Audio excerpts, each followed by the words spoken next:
Did Hyeri just call out one of K-pop's biggest problems?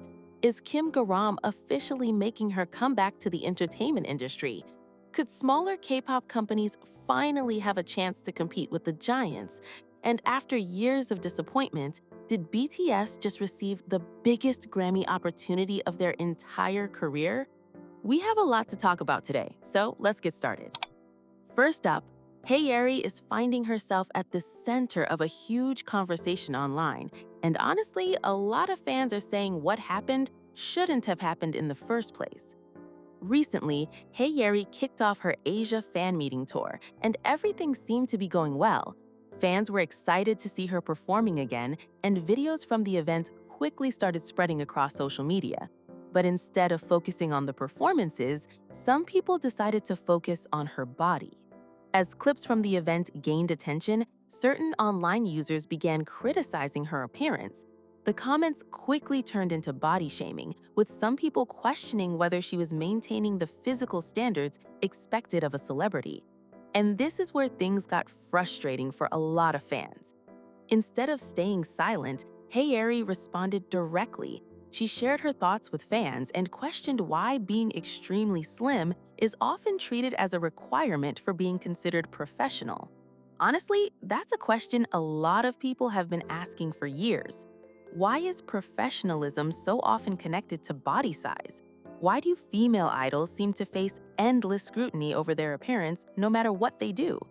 Hyeri made it clear that she likes herself the way she is, but she also acknowledged that people watching her might see things differently. She told fans that if they wanted her to exercise, she would do so in a healthy way. But she also emphasized something that immediately resonated with many people. She said everyone is beautiful just the way they are. And of course, fans had a lot to say. Many praised her for speaking up instead of apologizing for existing. Others pointed out that idols are constantly expected to meet impossible standards. Some fans even argued that the criticism proved her point. Think about it. She held a fan meeting, performed multiple stages, entertained thousands of people, and somehow the conversation became about her waistline, which is honestly wild.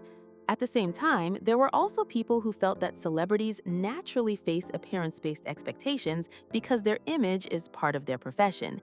And that's where the debate exploded. Where is the line between constructive feedback and body shaming? Because those are two very different things.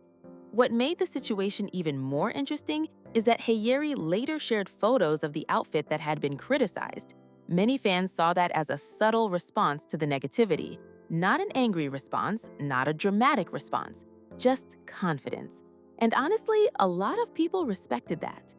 But speaking of idols facing public judgment, let's talk about Kim Garam, because after years of controversy, she may finally be preparing for a completely new chapter. If you've been following K-pop for a while, then you already know her story. Garam debuted with Sserafim back in 2022, but almost immediately, allegations regarding school bullying surfaced online. The controversy quickly became one of the biggest topics in K-pop at the time.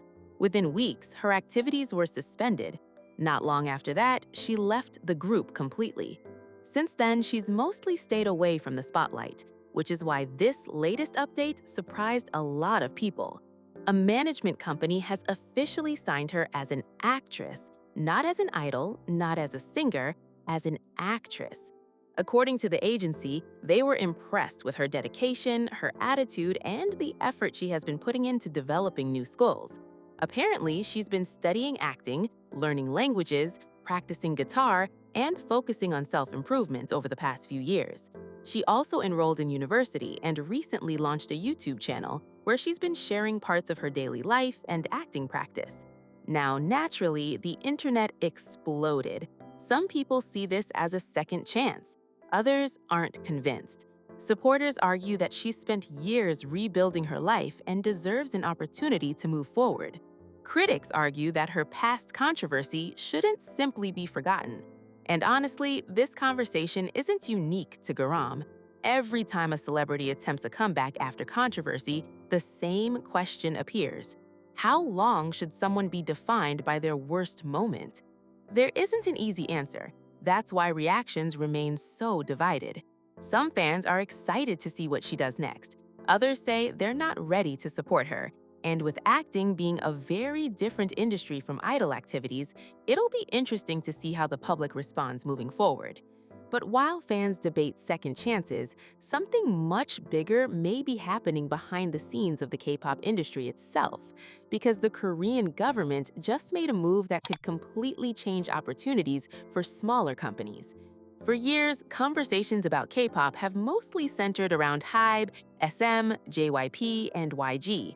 The big four dominate headlines, they dominate charts, and they dominate global expansion. But what about everyone else? Well, the government appears to be asking the same question. A brand new support program has been launched specifically to help small and mid-sized agencies expand internationally. And we're not talking about a tiny amount of support either. Selected companies can receive significant funding to help with overseas promotions, music videos, marketing campaigns, concerts, and global activities. Several groups have already been chosen. Some are focusing on Japan, others are targeting Southeast Asia. Some are even preparing activities aimed at markets like India. And honestly, this could be huge because some of K-pop's most exciting stories have come from underdogs. Not every successful group started at a giant company. Many fans feel the industry needs more diversity and more opportunities outside the major agencies. Of course, there are skeptics. Some people wonder whether government funding can actually create successful artists. Others believe success still depends on music, talent, timing, and fan support, which is fair. Money alone can't create a hit song, but it can create opportunities. And for smaller agencies that struggle to compete internationally, those opportunities matter a lot. So this is definitely a story worth watching over the next few years, because today's unknown rookie group could become tomorrow's global sensation. And speaking of global success, let's talk about BTS, because something happened this week that has ARMY talking non-stop. For years, one of the biggest debates in K-pop has been the Grammy Awards. BTS has broken records, sold out stadiums, dominated charts, won countless awards, yet one thing has continued to elude them: a Grammy victory. Now that may finally change. The Recording Academy announced a brand new category focused on Asian pop music. Immediately, fans started connecting the dots.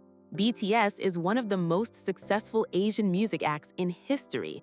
Their influence is undeniable, their commercial power is undeniable, their fan base is enormous. So naturally, many people are calling them early favorites. But it doesn't end there.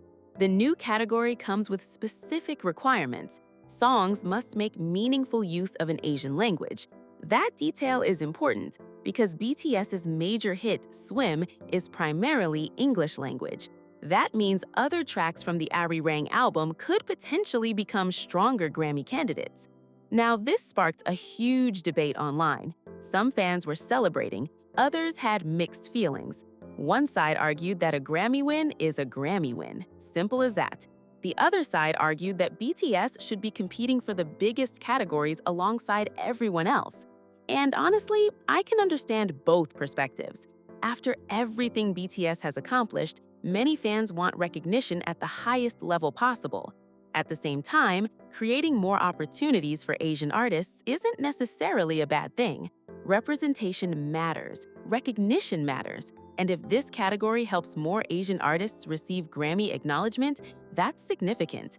What's interesting is that this conversation is happening right after BTS continues proving its global dominance.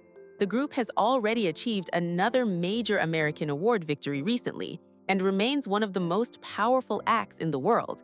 So if they finally win a Grammy, it wouldn't feel random. It would feel earned. Very earned. Still, we'll have to wait and see what happens, because as every K-pop fan knows, award season can be unpredictable. One thing is certain though, the conversation around BTS and the Grammys isn't ending anytime soon. And honestly, that's probably exactly what the Recording Academy expected. But what do you think about all of these stories? Do you agree with Hyeri's response to body shaming? Do you think Kim Garam deserves a second chance as an actress? Will this new government program help smaller K-pop agencies compete globally? And could BTS finally win their first Grammy because of the new Asian pop category? Let me know your thoughts in the comments. Don't forget to like and subscribe, and I'll see you guys next time.